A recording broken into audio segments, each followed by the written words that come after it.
గౌరవనీయులు all India Congress committee అధ్యక్షులు రాహుల్ గాంధీ గారు, గౌరవనీయులు సభాధ్యక్షులు బట్టి విక్రమార్క గారు, గౌరవనీయులు సుధాకర్ రెడ్డి గారు, సిపిఐ జాతీయ కార్యదర్శి, తెలంగాణ ప్రదేశ్ కాంగ్రెస్ కమిటీ అధ్యక్షులు ఉత్తమ్ కుమార్ రెడ్డి గారు, తెలుగుదేశం పార్టీ తెలంగాణ అధ్యక్షులు రమణ గారు, మందా కృష్ణ గారు, గద్దర్ గారు, నామా నాగేశ్వరరావు గారు, కుంతియా గారు, వేదిక పైన పెద్దలందరికీ, ఖమ్మం జిల్లాలో పోటీ చేస్తున్నటువంటి ప్రజాకూటమి అభ్యర్థులందరికీ, నేను చాలాసార్లు ఖమ్మానికి వచ్చాను కానీ ఈరోజు మీ ఉత్సాహం చూస్తూ ఉంటే ఒక నూతన చరిత్రకు శ్రీకారం చుడుతున్నారు. ఈరోజు మొట్టమొదటిసారిగా ఈ ఖమ్మం మీటింగ్లో ఆల్ ఇండియా కాంగ్రెస్ ప్రెసిడెంట్తో కలిసి తెలుగుదేశం పార్టీ ఒక వేదిక పంచుకున్నామంటే ఇది ఒక చారిత్రక అవసరం అని చెప్పి కూడా నేను మీ అందరికీ విజ్ఞప్తి చేస్తున్నాను. చరిత్రలో మిగిలిపోతుంది ఈ ఖమ్మం మీటింగు. అవునా కాదా తమ్ముళ్ళు, మీరే చెప్పాలి. నేను అడుగుతున్నా, ఈరోజు కాంగ్రెస్ పార్టీ దేశ స్థాయిలో అన్ని రాజకీయ పార్టీలు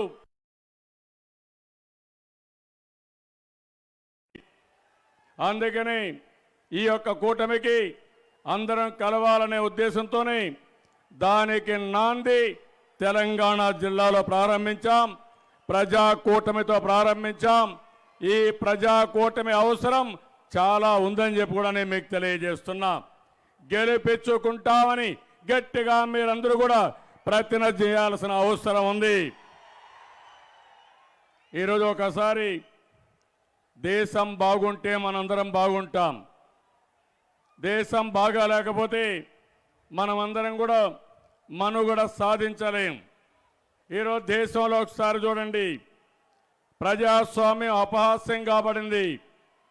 ఈరోజు ప్రజాస్వామ్యంలో రాజ్యాంగబద్ధంగా వ్యవహరించవలసిన సంస్థలు పూర్తిగా నిర్వీర్యమైపోయినాయి. ఒక పక్క సిబిఐ, ఒక పక్క ఎన్ఫోర్స్మెంట్ డైరెక్టరేటు, ఒక పక్క ఇన్కమ్ ట్యాక్స్ కానీ, ఇంకో పక్క ఆర్బీఐ కానీ, అదే మరి గవర్నర్ వ్యవస్థ కానీ పూర్తిగా నిర్వీర్యమైపోయే పరిస్థితి వచ్చింది.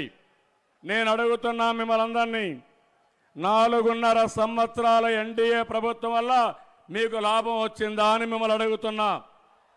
ఏం తమ్ముళ్ళు వచ్చిందా అని మిమ్మల్ని అడుగుతున్నాను. పెద్ద నోట్ల రద్దు ఎవరికైనా లాభం వచ్చిందా? నల్లధనం బయట వచ్చిందా?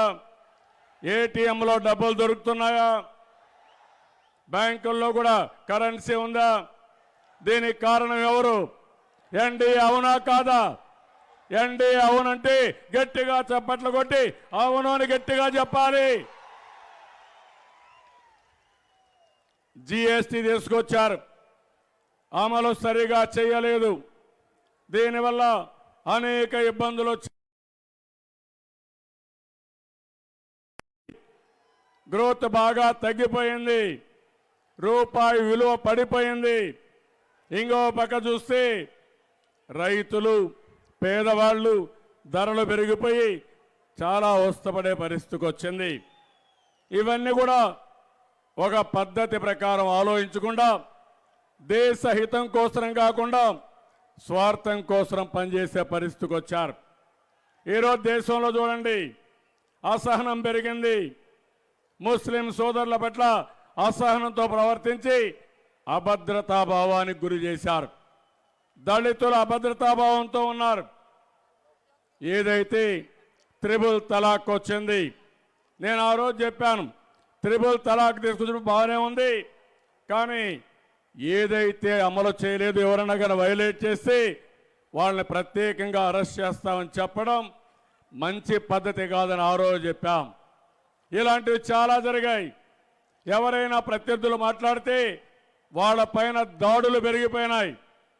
ఇంకో పక్క ఈరోజు దేశంలో మీరు చూస్తున్నారు, మీడియా కూడా రాయలేని పరిస్థితికి వచ్చారు.